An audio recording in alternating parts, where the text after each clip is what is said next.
Actually, after Mr. Arnab's inaugurating talk, there's nothing left for me to speak because he summed up everything. And when you give the keynote address, you cannot venture into any specialist field because there are specialists sitting here. And the journalist thing has already been covered, so I don't know what is to be done, but I'll still make an endeavor. And great to see the galaxy of elites here. We have the Devendra to Devendra sitting this side, and of course from Dwivedi, where I have left, to Dikuna. So I can see all the kind of elites sitting here. So I'll try and take some names and miss out some names. So of course, Air Chief Marshal R.K. Bhaduria sir, former Chief of Air Staff. And of course, Arun Sinha sir is here, our former chairman. Brahmos is here, General Dushyant is here, Devendra already spoken, and Baba Kalyani, who is the icon in all fields, so the leadership is concerned, Atmanirbharta is concerned, and G.D. Bakshi sir, whom we have been seeing from our academy days, that is from 1981 onwards, we have been following him. And good to see Baba Kalyani sir with full family. And again, so many people, but I may not be able to take the name, but I can just say that the senior leadership of the three services, officers and veterans, distinguished panelists, members of the media, ladies and gentlemen, and anyone who is left out, consider that I have already addressed to you. So, firstly, it's a great privilege to come for this different kind of symposium or a conclave, where the audience is also of all flavors what we can talk about.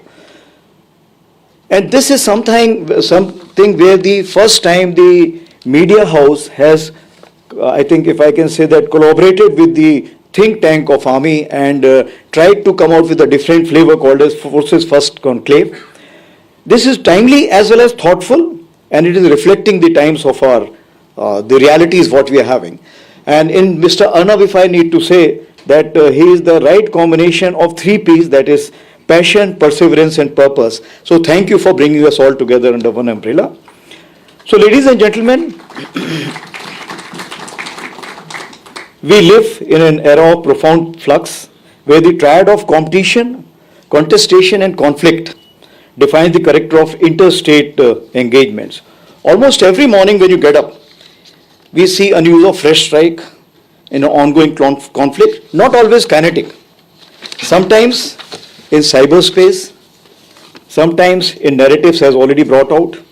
So across the world today, we have approximately 56 conflicts which are raging on with approximately 90 nations directly or indirectly. And it keeps changing every day, keeps increasing. It's not decreasing by any chance. So all this tells us that we live in an age of constant conflicts, if not wars.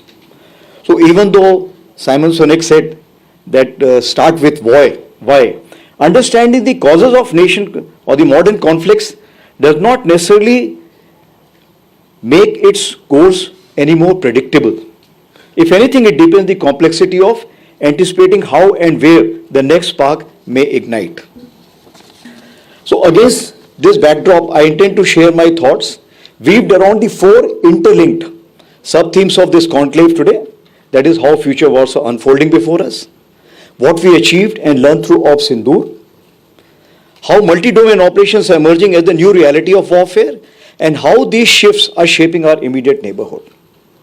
So as I see in today's war, 4 distinct trends stand out. First one is comprehensive conflict.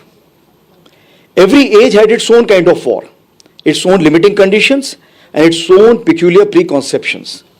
This Clausewitz proclaimed in 19th century. Today, era of limited war has transformed into an age of comprehensive conflict. Ukraine and Gaza are wars that mobilize entire nations, where societies, industries, and technologies are all drawn into the fight. Sindoor too reflected this transformation, where diplomacy, deterrence, and decisive force fused into a single expression of national resolve. The second trend is cycle of adaptation. As wars expand in the scale and complexity, they reaffirm what JFC Fuller once said, the constant tactical factor, that every improvement in weapons soon meets a counter improvement that renders it obsolete. We have seen in Ukraine, precision-guided munition that once promised surgical accuracy was soon blunted by the deep electronic warfare. Similarly, in the case of ratcheting technology competition of the unmanned aerial system, and counter unmanned aerial system. In our case, the first and the fifth generations of warfare, that is trench warfare to AI and quantum, coexist. That's a compulsion for us by virtue of our long land borders. And they also compete with each other for same existing space. The third trend is convergence of capability. This constant race of innovation has also leveled the landscape of war. Technology is leapfrogging beyond the speed of Moore's law, and Unni is sitting here who's advocate of Moore's law, but it is much more crossed beyond that, and has become the great battle space equalizer, transcending through the various domains what we are going to talk about today. And the fourth trend is composition of conflict. The face of war itself has changed as much as its form. Wars today are not just waged by soldiers, but also terrorist groups, militias like the Wagner Group, citizen soldiers like the Ukrainians, and of course the narrative which is in the mind that whether you have won or not. So some of this was also witnessed during the Op Sindoor. So what are the key takeaways? I feel the 5 most relevant key takeaways which I can give for the Indian context include, first, the land itself. As American writer Mark Twain once said, buy land, they are not making it anymore. So from evolving trends of modern warfare, one truth endures: land remains the currency of victory. Unlike other domains where destruction may suffice, land warfare demands destruction, eviction, occupation, and control that is physical, political, and psychological. And the cost of repetition, I would like to recall the recent Alaska conference which took place between the two great leaders, and they talked about exchange of land. Moving ahead to the second is the fallacy of short wars. If land remains the currency of victory, then time remains the true test. We are seeing it in almost every ongoing conflict. The next conflict in our region may be for 4 days, 4 months, or even 4 years. We cannot say for sure. And the third one is military-civil fusion with expanding space for conventional operations. In protracted wars, the endurance is national, not just military, as already highlighted by Mr. Anna. Self-reliant defense industrial capabilities are no longer optional. They form the foundation of integrating civilian infrastructure, technology, and emerging concepts of citizen warriors into military strategy. And I just wish to tell you that if you believe in Atmanirbharta, you have the flexibility to change the tenor and the pace of the war by flexibility in your modifications, adaptation, and implementation of the latest technology. Fourth, the calculus of interdependence. Strategic autonomy, once seen as an end in itself, may increasingly evolve into strategic convenience or strategic hedging, where partnerships are shaped not by permanence, but by pragmatism, even opportunism. Few call it, quote-unquote, constructivism. Fifth, conflicts in future war would be multidimensional, but we would do well to remember that all other forms of modern warfare thrive only when backed by potent, precise, and punitive conventional forces. So now let's move on to the new normal of Op Sindoor. Now, before I say anything as to the Op Sindoor is concerned, I would like to put on record, this is the first time that we had the polity, we had a clarity, and which had the confidence in their defense forces, and they said, we give you 100% freedom. Never ever I have seen this kind of a freedom given anywhere in the world. And that is the kind of a synergy, politico-military fusion that makes India so great country today. So as nation confront today shifting landscape, the real test lies not just in capability, but in clarity, how we think about the war itself. In warfare, there is often a temptation either to fight the last war or to suffer from next war itis, the term popularized by former US Secretary of Defense Robert Gates.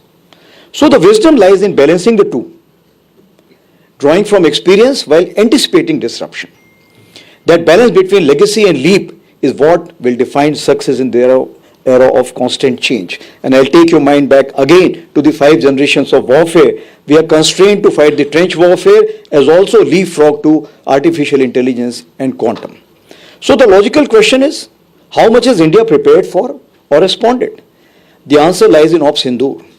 Every facet of modern warfare we discussed was evident in its planning and execution. It was like a rhythmic orchestra wherein all sounds played together in various decibels. To put it in simple words, rifleman to Rashtra, Jawan to Jahan worked in harmony.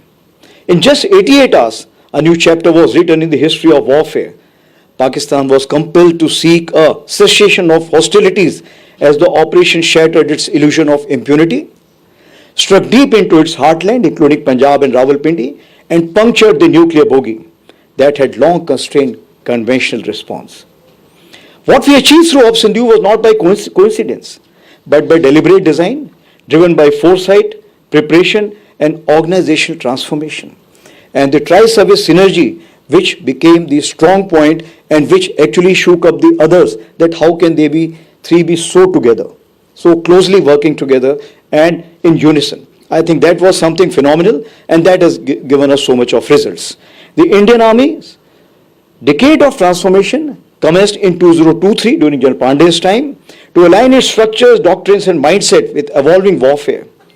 2024 and 25 were declared as the years of technology absorption, and the Honorable Raksha Mantri designated 2025 as the year of reforms, affirming that transformation is not an event but a continuum.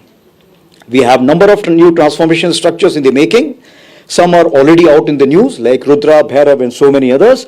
Others will be known later.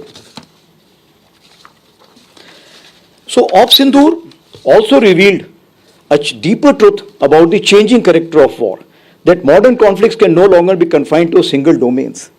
The same integration of land, air, cyber, space, information, electronic spectrum, and even the academia and industry, and on special request, now the narrative management system, that is the media, that define Op Sindoor now points to the future of warfare, that is multi-domain operations. MDO is about creating simultaneity of effects, combining fires, influence, and information faster than adversary can react, also called as OODA loop. We have been working towards for over a year now, and we have had apex level MDO discussions and war games. So we were mentally prepared, and it gave us great dividends towards cross-domain application. So each of these domains merits deep separate discussion, but one fact stands out glaringly. The traditional land domain now integrates and projects across every dimension of technology and terrain. And this terrain includes the low altitude aerial battle space over the battlefield, sometimes called the air littoral. With the air littorals being saturated by the unmanned aerial system and counter-unmanned aerial systems, including the electromagnetic spectrum, the land forces need to find solutions to fully dominate it.